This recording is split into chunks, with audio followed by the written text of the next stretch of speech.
G'day there guys, it's Connor here again from Marquee Industries and we are back with some more stories from Reddit. As always, if you enjoy these videos, be sure to hit like and subscribe and also the notification bell so you never miss an episode. Alrighty, let's get right into it. Alrighty folks, we are on relationships. This one was written by a throwaway account and it's titled, "My boyfriend wants me to lie and say it was me driving my car when actually it was him who had a single car accident. If it's proven it's him, he will probably lose his car insurance. I want to help him, but don't know what to do." Earlier this morning, we were coming back from a party in my car, and my boyfriend was speeding and absolutely plowed into cars parked on the street in front of a donut shop. My car is totaled, and the other two cars probably are as well. The cops showed up in record time, and while we were separated, he told them it was me who was driving.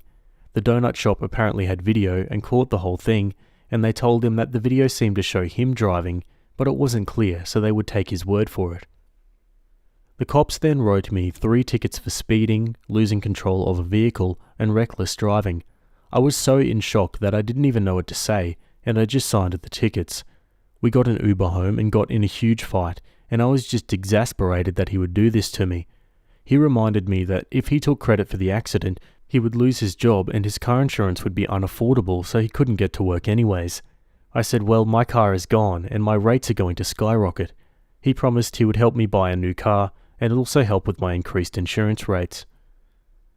The accident was about 6 hours ago now, and I still haven't called my insurance company to report the accident. Of course, the other 2 people who had cars totaled probably have called, thus my insurance probably already thinks I caused the accident and are looking to destroy my rates going forward. I'm so angry, I have no idea what to even do. I don't want my boyfriend to lose his job, but I don't want to be screwed because he was driving like an a-hole. I would love any advice. Yeah, Opie said it herself. He was driving like an a-hole and he has to face the consequences of that. Why should Opie suffer because her boyfriend was being an idiot? The fact that this guy straight up just lied to police and threw her under the bus without even talking to her first just shows how selfish he is. Let's go to the comments. You realize you committed a crime, right? Post it on legal advice and find out what could happen to you. I'm not a lawyer, but I'd love to read their responses. Edited to add, your boyfriend is a piece of crap. A1 POS. Opie replies, I realize that, but at least at the moment I want relationship advice about what I should do with him and what he expects me to do for him. The commenter replies back, well, I just pointed out he's a piece of crap. Do you want to be involved with someone like this? Do you want to lose your insurance and commit fraud over someone like this? Is it worth it? Likely he was driving drunk. He could have killed you and others on the road. Opie replies, I wish this were an easy answer. I know we're bad for each other sometimes, but I do love him. Another comment says, no, do not go along with this at all. I'm an insurance adjuster, so here's consequences for you, assuming this is the US. Your car. Your insurance is primary for the damages and injuries, etc., even if he was driving. By lying about who was driving, you are committing insurance fraud. This is a crime that ranges from a misdemeanor to a felony. And they will prosecute you and your boyfriend. When you're found to be committing insurance fraud, they will drop you and you will have a hard time getting insurance because your name will go into a national database for fraudulent claims. Forget high rates. Worry about being insurable whatsoever. By lying to your insurance company and getting caught for fraud, they can deny your entire claim. All of it. Do you want to pay for your car and 2 other cars? Lying to the police can cause you and him to get charged with false report to the police. Your boyfriend did this, so it's his consequences to deal with, and they're going to be so bad for you if you go along, especially if there's video, even vague. Clear this up immediately, with the cops, with your insurance company, get a copy of that video, and ditch the lying loser boyfriend. Opie replies, am I screwed because I signed the tickets? I was so in shock at what was being told to me, I signed them without even realizing what I was doing. Another comment says, WTF, no. This is breakup time and call the police and set the record straight time. Why would it be so wrong for his insurance to go up, but it's okay for your insurance to go up? Why would he lose his job? That's not a normal consequence for an accident. Why is it okay to risk having you charged with insurance fraud and becoming uninsurable? He's the one who drove like an a-hole and he should pay the consequences. Also, he's shown you he has absolutely zero sense of morality or ethical behavior and would not hesitate to harm you in his own self-interest. No, no, no. Opie replies, He'd lose his job because part of his work is driving a construction truck for his uncle. He has so many points as it is, he'll lose his license and not be able to drive for work. He's on pretty thin ice with his uncle anyway, so this would no doubt push him over the edge into firing him. Do you know how many other accidents or tickets your boyfriend has? Because this sounds like the reaction of a repeat offender. If your boyfriend has a speeding problem or drunk driving problem, it's good to figure this out now. Are you sure he even has a valid license and that he hasn't lied about it being revoked? As for your relationship, you need to really think through the events that transpired and consider if that's the kind of person you want to be with. The kind of guy that thinks he's good to drive when he's likely been drinking or doing drugs, and the kind of guy that puts you in the car with him when he makes that call. Your life is less valuable than his "I can totally drive" attitude. The kind of guy that speeds so excessively that he totals 3 cars on a street where the speed limit is presumably low enough for parallel parking. The kind of guy that, without a second thought, blames you for his mistakes so you can take the fall, and so he doesn't experience the negative consequences, insurance fraud and lying to police officers. Think long and hard if this is the kind of guy that you want to stay with and build your life with. Opie responds, "He's also been really ticked and sulking at me all day because I'm not in the mood for sex, and our neighbours have asked him to turn his bass down about 10 times. Babe, he literally risked his livelihood, both your licenses, your livelihood, to be prosecuted for a felony, and your lives, just because he decided to speed and may have been drunk driving, and he had no issue throwing you under the bus and saying, 'Oh, it was her.' Like, who does that? If those people had been in their cars and had been killed, you would be in custody right now, and now he's sulking because you won't have sex with him? What? Honestly, he doesn't sound like he cares one iota about you. He sounds like a child, actually. A child would probably have more decency and empathy than this guy. You're over here freaking out over what this means for your life, and whether you'll get arrested, and whether you'll be able to afford to ever drive a car again, and he's being an ass, not consoling you, moaning over you not being in the mood, and listening to loud music. And he's made things worse for you and guilted you into taking the blame and committing fraud. Like, if he wanted to keep his license, maybe he could have been a good driver instead of driving like a maniac repeatedly. Do yourself a favour, call a lawyer, go back to the police with them and set the record straight. You were woken up from sleep by a freaking car crash and were in shock. Plus, perhaps the video shows which side of the car your boyfriend exited from. Hang on in there. Oh, and last but not least, dump his sorry ass. He doesn't care about you. He's not good for you. He thinks nothing of risking your life. You can do much, much better." Opie replies, "Video is actually only in front of the store, so I remember very clearly the cop saying it looked like it could be him, but not enough to go against his word, or along those lines. We came to a stop about 20 feet on the other side of the store, so I would guess that was out of the camera, or the police would have seen him get out first. Plus, we both had to go out the driver's doors because mine was smashed shut." Another comment says, "Try? Are you worried about being strong enough to dump him, or are you worried that he'll get mad and do something scary? Edit, if you need a specific action plan, grab your essentials, IDs, checkbook, passport, a few days' change of clothes, get an Uber to a friend's house or a motel if necessary, send him a text saying that you're now broken up, and that he is to not contact you except through your lawyer, who will get in touch with him. Block his calls and put your phone on silent. Turn it off if necessary. Tomorrow, get a new number. Have a friend review the voicemails in case he makes a threat. Also forward his emails to a particular folder. Tomorrow morning, call 2 or 3 lawyers. Most offer free consults. Use credit cards, payment plans, contact your parents. I'm guessing they may want to help you get unentangled from him. Hopefully, phrases like, 'Mum, Dad, you were right, I'm sorry,' will help." Opie replies, "I'm a little worried about that, but mostly I have nowhere to go. My parents hate him so much they more or less cut contact with me when I moved in with him." A comment replies, "Oh, they'll take you back when you dump this loser. That's a red flag right here that your parents had to go no contact with you because your boyfriend is a POS." Opie adds in the comments that he used to drag race, so he's pulled over a lot and caused a ton of vehicle and property damage. Opie comments on other people involved in the accident. Both really new cars. Both couples were older people who were stopping for coffee. Thank God they were not in or around the cars, or they would have been killed. Okie dokie, moving on to an update. So basically, at the advice of this thread, I stopped posting and called my mum and dad, who I really hadn't spoken to since I moved in with my boyfriend, and said I was leaving him. I was scared, and begged to be picked up. This was about 1:30 a.m. They said they would be over right away. I had locked myself in the bathroom and my boyfriend must have heard me making the call because he started trying to beat the door down and I was terrified. When the door didn't go down easy, I could hear him smashing things out in the living room of the apartment and kitchen. I stayed on the phone with my mum while my dad called 911 on his phone. I stayed locked in the bathroom and he occasionally would try to break the door down again. All this time I was crying and so freaking scared, and he was screaming and calling me every name in the book. We have neighbours with kids, and I heard the kids wake up and start crying, and then I'm pretty sure I heard one of the dads beating on our front door telling the boyfriend to shut up.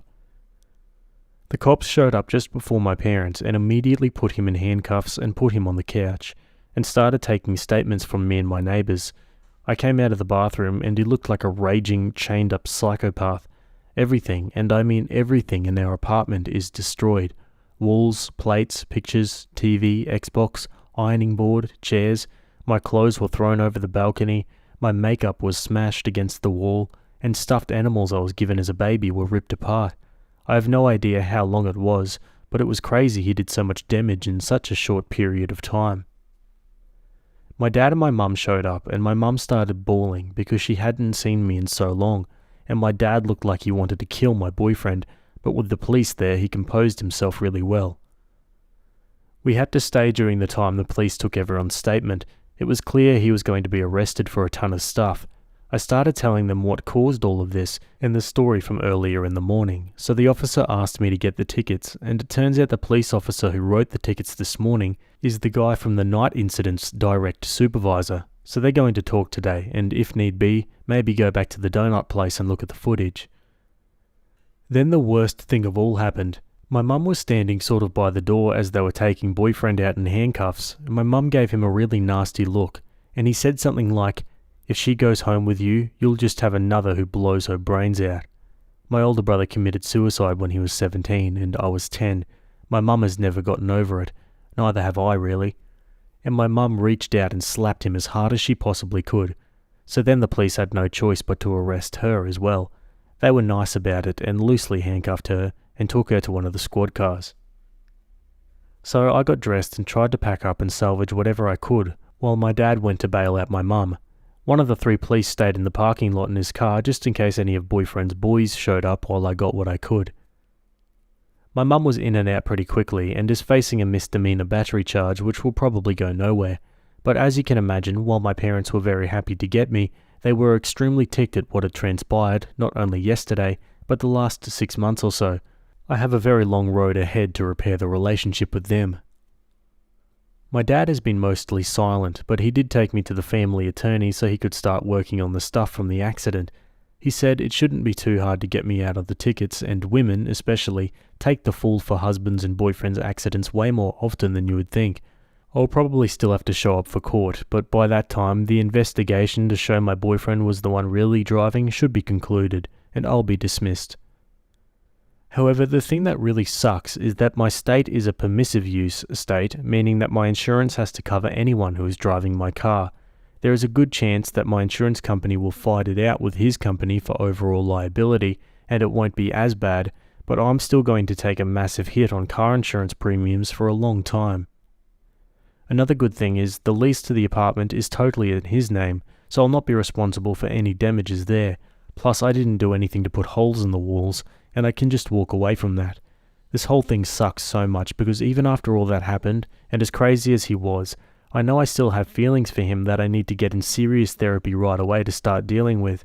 I can't have someone so destructive in my life who was willing to let me take the fall for all his crap and then scared the life out of me and threatened me.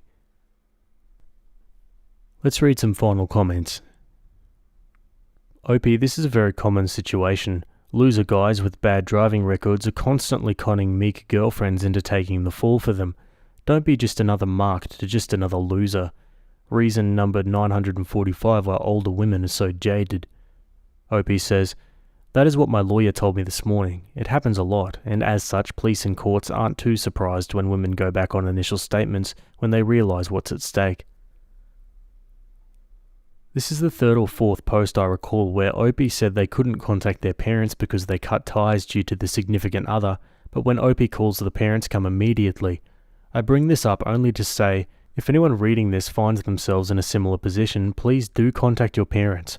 Obviously not if you went no contact because the parents were toxic or abusive though. Chances are they've been hoping for the "I'm leaving my SO, help" call for a while. So it's terrible that she went through all of this, but really great that it basically happened in a way that involved the police. She's far less likely to go back to this idiot now. Quote, "My mum reached out and slapped him as hard as she possibly could. Given what was said, I know the cops shouldn't get latitude, but if you're being such a crapbag, you're trying to get a reaction. Just giving someone what they so obviously want shouldn't be a crime sometimes." Yeah, I agree. It was a bit sad that they had to cuff her too, but I get it, they're doing their job. But yeah, what an all-around horrible situation. Hopefully this doesn't turn into a pattern of abuse between these two, like so many of these relationships do. But Opie seems self-aware enough to not let that happen. Fingers crossed. Anyway guys, that's the end of that story. As always, I'd love to hear your thoughts down below. Either way, we're going to move on to another one. Okay, jumping over to Am I the A-hole? This one was written by user I'mDone2244, and it's titled, "Would I be the a-hole if I told my late wife's family that she cheated on me?" Anna, my late wife, died in a car accident. Person lost control of their car and ran her over, and she passed away immediately. We were both 26 at the time. It was 4 years ago, right before the pandemic. We were having a bad time as a couple. She was extremely jealous of me and also very protective of her phone. Shortly after her death, I found out I had an STD, and surprise, surprise, she was cheating on me. On the day she passed, a guy we went to college and was kind of friends with sent her messages, asking for pictures of their last encounter, and the way he talked, it seemed like it was recent, and it seemed that they talked often. I was able to get in her phone and laptop as she didn't change her passwords because she would always ask to check my phone and I would ask for hers back, so I had the password. There wasn't much because she deleted everything or hid it very well, but the most recent messages, she obviously couldn't delete them, so everything that came after her death was still there. While looking for the pictures he asked for, I found pictures of her and him in a .rar deep in a random place at her work folders on her laptop. In one of them she had short hair, which she only had right after we got engaged, so she was with him for at least 3 years out of our 6 years together. Also found pictures of 2 other guys, but I have no idea who they are, and there was no messages from either of them anywhere. I messaged the friend and told him that I knew, told him about the STD, and that I won't reveal it to anyone and wanted to be kept a secret forever. I asked him if anyone else knew, and he said that his ex knew, but he would talk to her. I decided that for the sake of her parents and siblings, I would pretend she was a great person and let them have their beautiful memories with her. Anna's older brother Thomas, 34, is a good friend of mine to this day. I would even go as far as to say we are best friends. After 2 years of my wife's passing, I was ready to date again. Thomas said that he knew the perfect girl for me. He just wanted me to be sure I was ready for something serious before introducing each other. It was his sister-in-law, Laura, 27. We knew each other only superficially, but never really talked before our first date. I fell for her quick and hard. We started dating, and about 3 months in, we were already telling each other I love yous, and I told her I was going to marry her. It has been a little less than 2 years. We are engaged, and I have never been this happy. I told her all about my relationship with Anna. I still have the evidence of what she did stored away on my computer just in case, and I showed it to Laura. She cried a little and comforted me, but I assured her I was fine, and that I was over it. The problem comes with Anna's family, especially her mum and sister. Ever since Anna's passing, every time they talk about her, people want to hear me talk. They ask me about her, try to include me in conversations about her.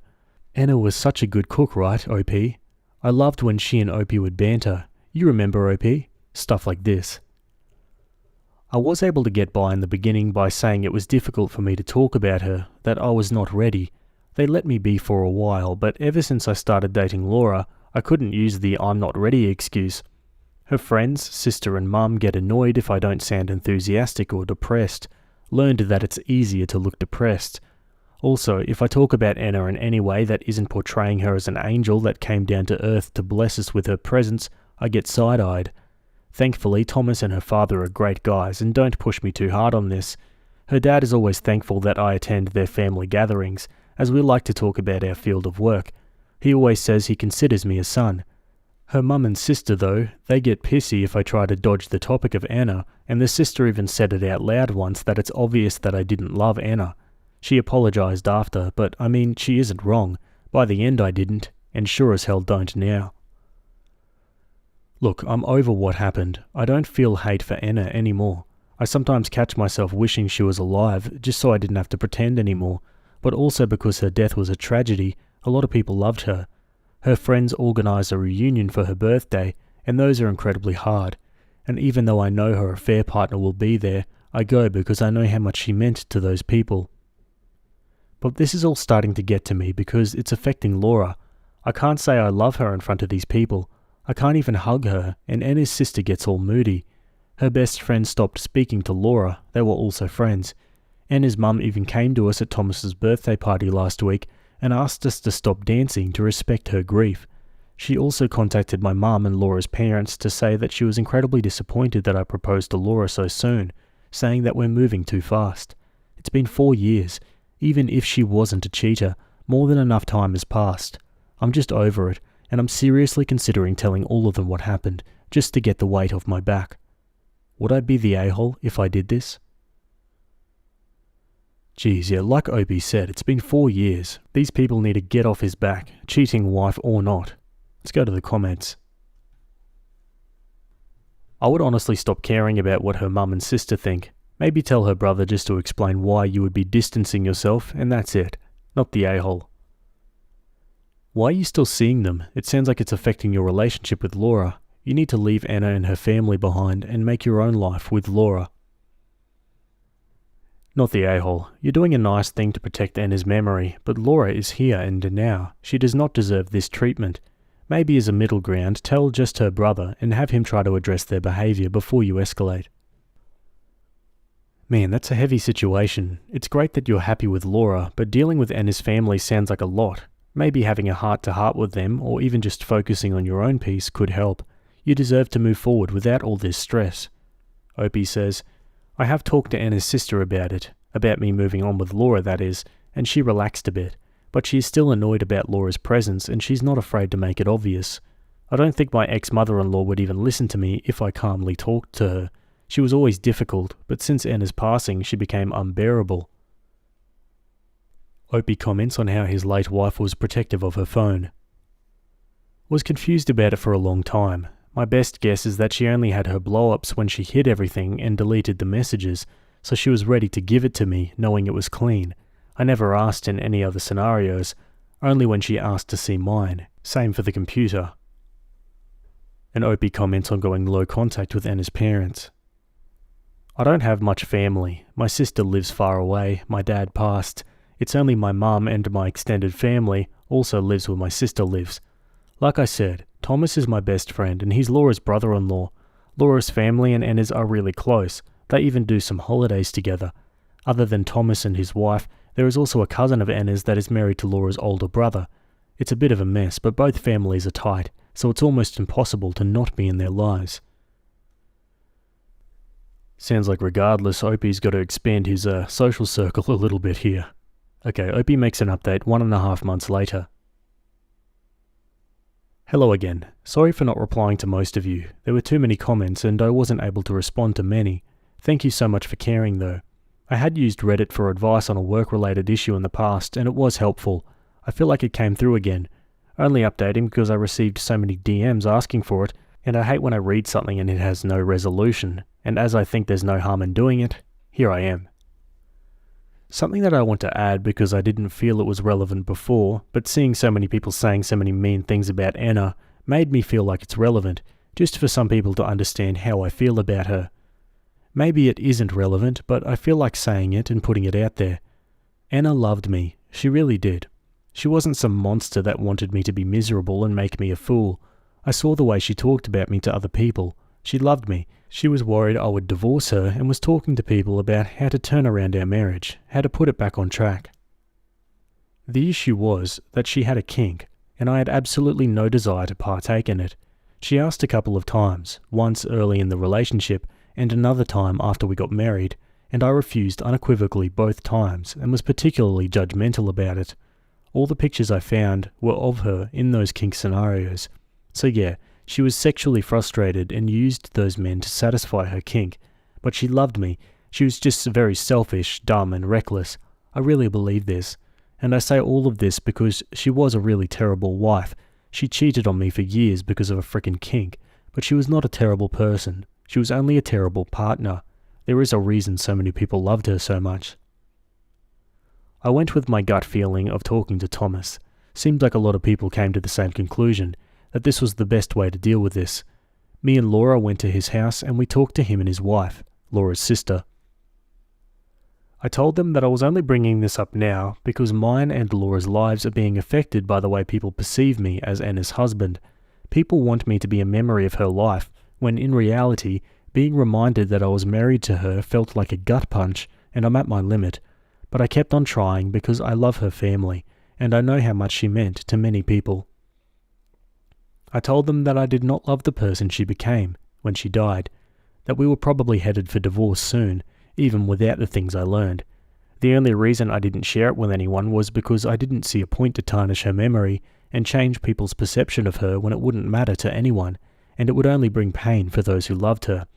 Now though, this decision is biting me in the ass because I also have to act like she was perfect. The reason I told them this way was so they could opt into knowing more if they wanted, but if they would rather stay ignorant to the situation, they could. Thomas wanted to know everything, so I told them.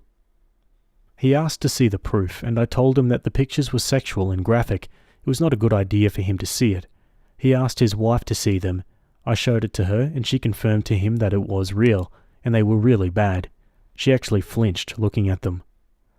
He asked if it was only one time. I told him it was with 3 different guys, and one of them went on for at least 3 years that I knew of. He was mad, cussed a lot, not at me, but at the situation. I started to regret everything at that point. He said, "Freck, why is she so effing stupid?" He called Anna stupid a bunch of times. He asked for some time to think stuff over and went out. I left Laura and her sister talking and also went on a drive. About an hour later, Thomas called me and asked me to come back to his house. He and Monica gave me a hug. She was crying a lot. He asked me what I wanted to do. I told him that all I want is to move on from this and be happy with Laura. He told me that he would handle his mum and sister, that I didn't need to worry about them anymore, but I should just distance myself from his family and his friends for a while. He said I'm his brother, and that will never change. We all hugged it out, and that was it. My ex-sister-in-law has since reached out and told me that she knew Anna was cheating on me, but thought we were working through it. Anna told her about a year before she died, and said that she would come clean and try to work on the marriage. Now Thomas told her what happened, and she has apologized a lot. Said that she had basically been ignoring her flaws ever since she died, but it has turned unhealthy for both her and her mum. She said she will help me with anything I need regarding this topic. Ex-father-in-law and mother-in-law don't know anything, and we will keep it that way. I'll try to make time to hang out with my father-in-law from time to time, and considering him and my new father-in-law are good friends, me and Thomas have been talking about taking them fishing, golfing, maybe just going to a bar, stuff like that, at least once a month. And as for my ex-mother-in-law, I just keep my interactions to a minimum. So yeah, I think it worked out well. Another thing is that Laura wants to speed up our wedding planning, so hopefully we'll get married in March or April. Before we were talking about having a long engagement, but there's no point in waiting. We both know what we want, and I'm happy, very happy. One comment asks, "You do not have to respond, and I guess you kept it vague on purpose, but what was the kink? Because most times you see people disgusted with their partners when something like this happens, and you seem very, I don't know, calm?" Opie replies, "Yeah, I won't say what it was, but let's just say she did stuff to the guy, not the other way around. Honestly, the guys in the pictures looked pathetic, and if those were to leak, they would be the ones ridiculed, not me. The affair partner that I talked to was desperate when I told him I had pictures. That made it 10 times easier for me to move on. I would say this was better than if she had a normal affair, at least for my mental health."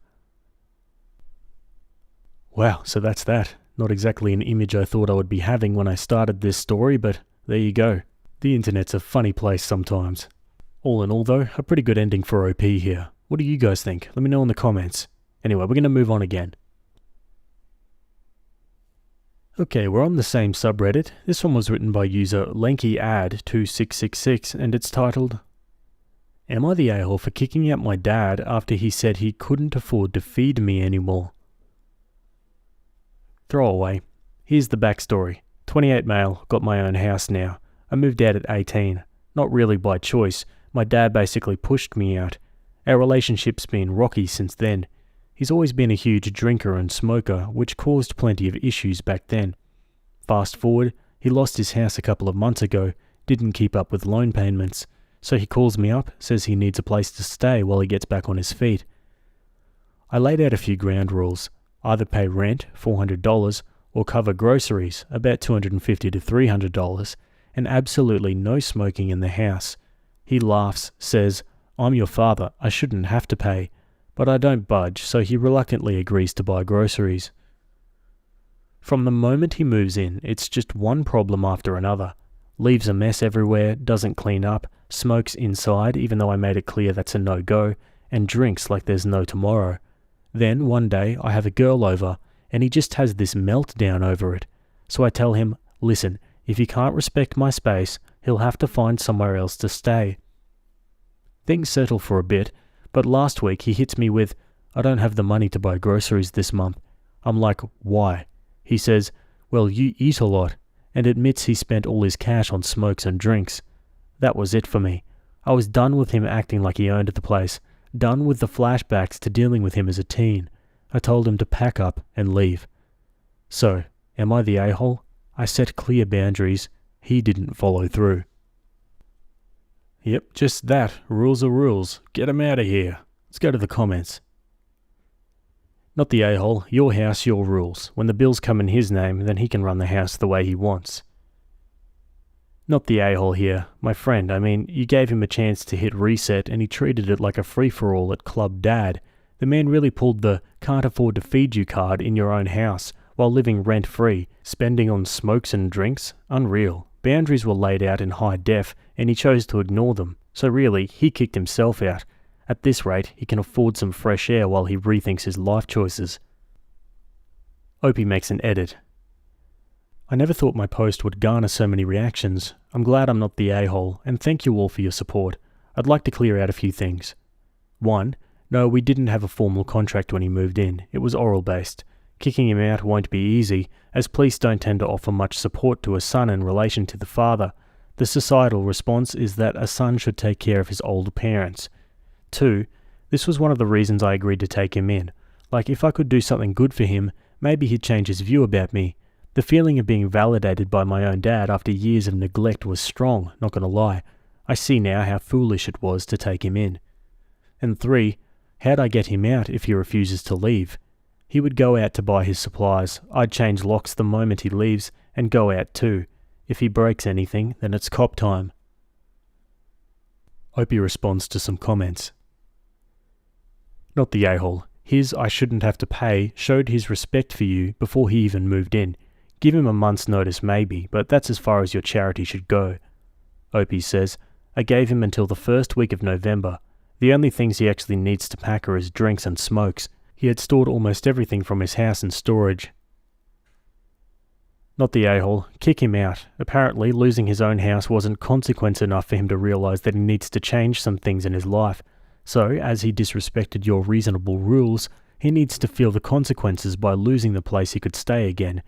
And in case he gets family and friends involved, what inevitably will happen, you can tell everybody who says you should let him stay that they're welcome to open their home for your dad and offer him to stay with them. Opie says, I'm already painted black in front of most family members. I don't know what they're going to tell me which they haven't already said earlier, lol. Not the a-hole. I'm guessing at some point he used the phrase, my house, my rules, and that's a sword that cuts both ways. Opie says, he did. He most definitely did.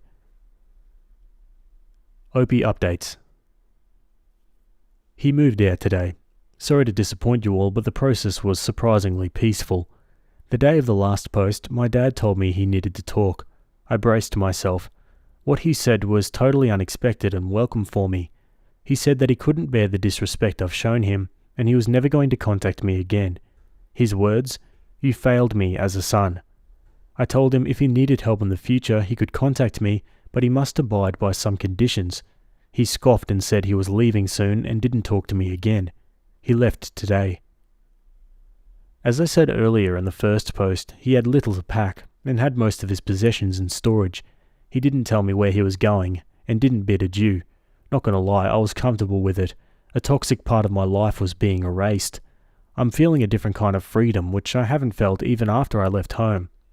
Where he goes now is none of my concern, although I would have liked to at least to know where he's going. Oh well, this is the update. Maybe a bit disappointing for this sub, but I personally am very relieved how this played out. Thank you all for the advice and all the responses. This meant a lot. Back to lurking with my main account. Peace. And some final comments. We can only be thankful when the trash takes itself out. Grats on your newfound peace. Change the locks and monitor your credit history for a while. Better to be safe than sorry. Congrats, and I hope you make the most of your independence. Actually, I'm glad that it was a peaceful exit. I'm even more glad of how you stood up for yourself and didn't fall for the okie doke he tried to hit you with. You did a lot of growing to refuse to fit back into the box of being a child in regards to dealing with him. You're an adult, and if he has a problem accepting and respecting that, then leaving was what he needed to do, and it's good that he did. Bravo. Hear, hear.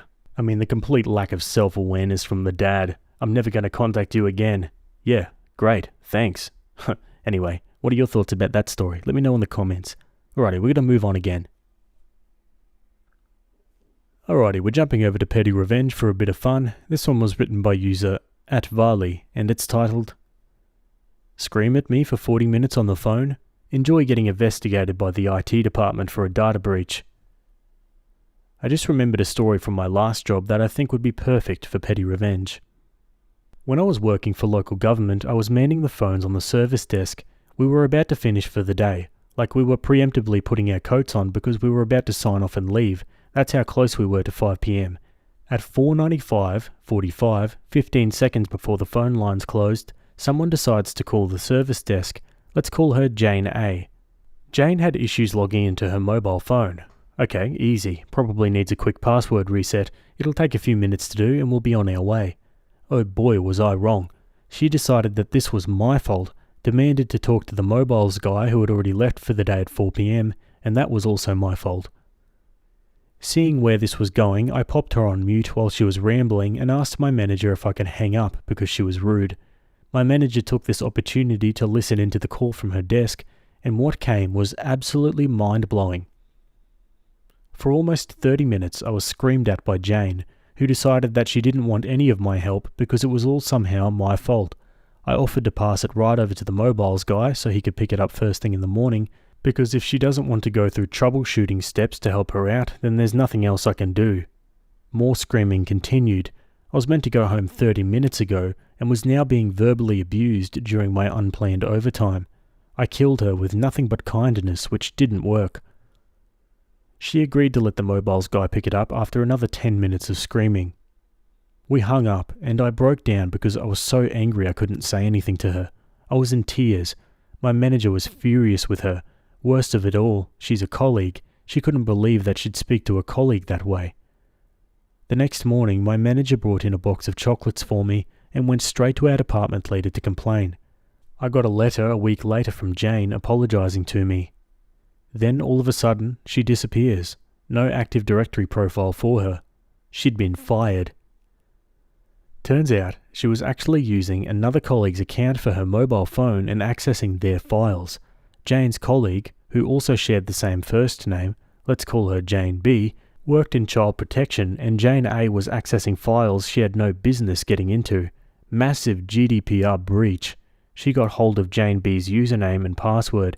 She passed all the security checks using Jane B's information and got herself fired, all because she couldn't access Jane B's mobile phone and threw a fit to the person who had enough patience to let her scream at them for 40 minutes. I got extra pay for those 40 minutes, a box of chocolates, an apology, and she got herself fired for verbally abusing me and getting investigated by the IT department. Oh man, how sweet it is. If only everyone who abused customer service people on the phone like this get this sort of treatment, man, the world would be a much better place. What do you guys think? Let me know your thoughts down in the comments below. Anyway, that's it from me today. I hope you guys enjoyed those stories. Thanks for making it to the end, and I'll see you all in the next video. Have a good day. Cheers.